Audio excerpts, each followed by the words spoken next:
What was the experience like, and what classes did you teach? Well, first of all, it was a highly enjoyable experience.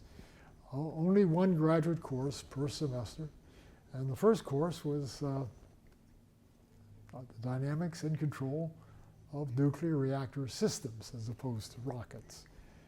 So I was fully prepared as far as knowing the stuff. But now the question is, can I deliver it in an interesting way? And I've decided over the years that every good lecturer is in fact a ham actor. And I just enjoyed a small dozen students interested in the field, but I would try my best to present it in an entertaining way, relying heavily, I have to admit, on quotations from Gilbert and Sullivan and William Shakespeare. The students seemed to like that. So that it was just one of the nicest experiences of my life becoming a professor. Who did you see as your mentors for teaching? Who were previous professors you had who you wanted to model yourself after? Elias Giftopoulos was a professor jointly with nuclear engineering and electrical engineering. And it was through Elias that I learned control theory that was so valuable to my thesis. And Elias looked after me for years to come, so that he was really my model. And one day, Elias, after a lecture at MIT by Hans Bethe, reviewed for the class, myself included, what it takes to get a good lecture across. I won't give you the detail, but if I started off as a good professor, it's because I learned a lot about professoring from Elias Giftopoulos. Very good. What are some of your memories of your interactions with your students? Very pleasant. As I said, they enjoyed it, and but on the other hand, Roger, I was younger than most of the graduate students, so I had a free and easy way about me. I always kept my office door open, so that I just think that's right, that students could walk in and talk to me any time. And one particular day, a graduate student came in looking very forlorn. The world was just not treating him well. So before he could say a word, I said, "What's the matter? Are you in love?" And he said, "Oh, no, I'm married." No more free and easy, Harold Smith. Be a little bit more serious. But the finest thing that happened during my early days as a brand new professor was October of 1960. I'd been teaching on the faculty for less than 30 days, and it happened to be the first doctoral exam where I would be on the safe side of the table. But it was also the day, it was the seventh game of the World Series.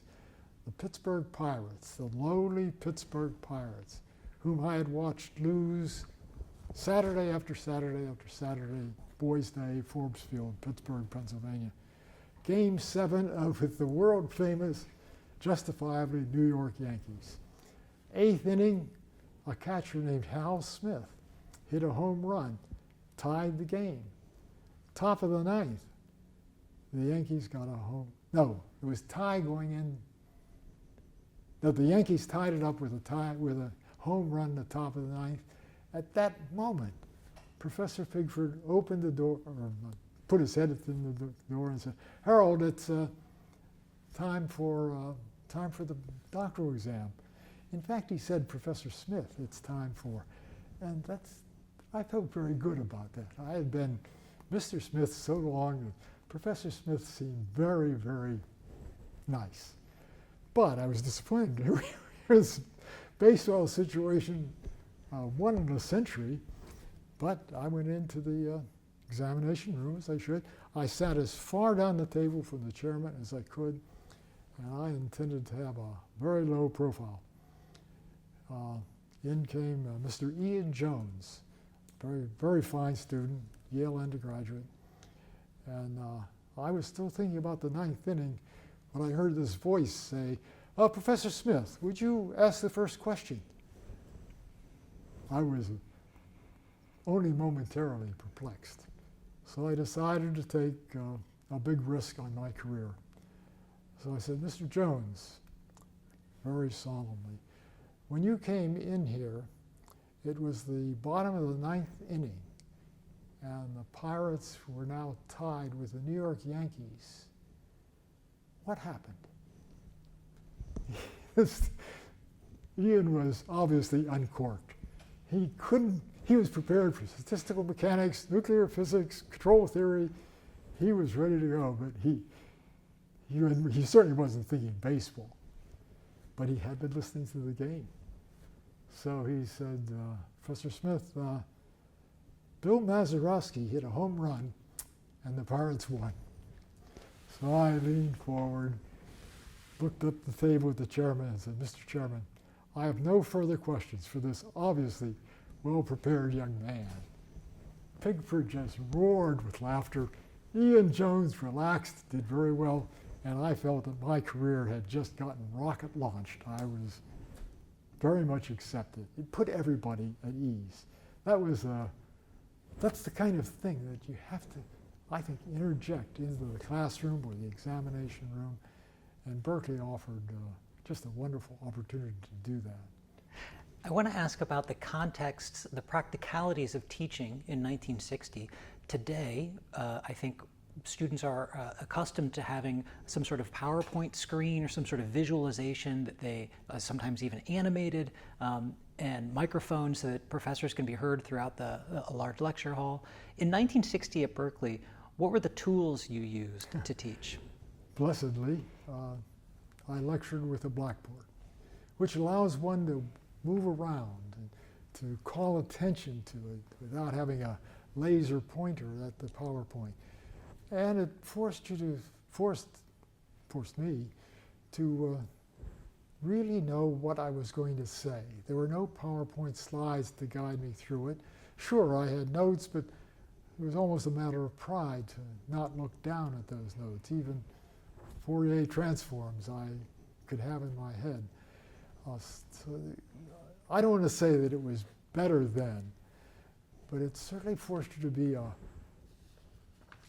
solid thinking, solid talking, remembering professor that I think the students admired. It was almost a point of pride to give the lecture without notes.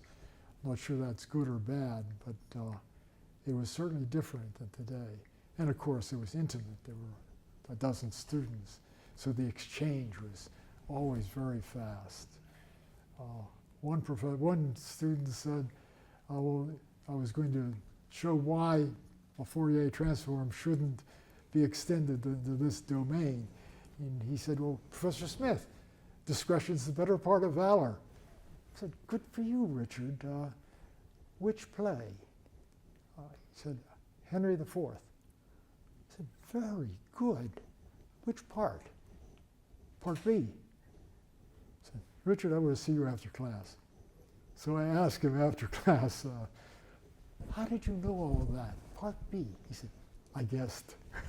But it's that kind of intimacy that made professoriating at that stage just a real joy. Mm-hmm. Maybe it took a little more work, maybe less, I don't know. But I certainly knew the subject because I had to have it all in my head because I was writing it on the board.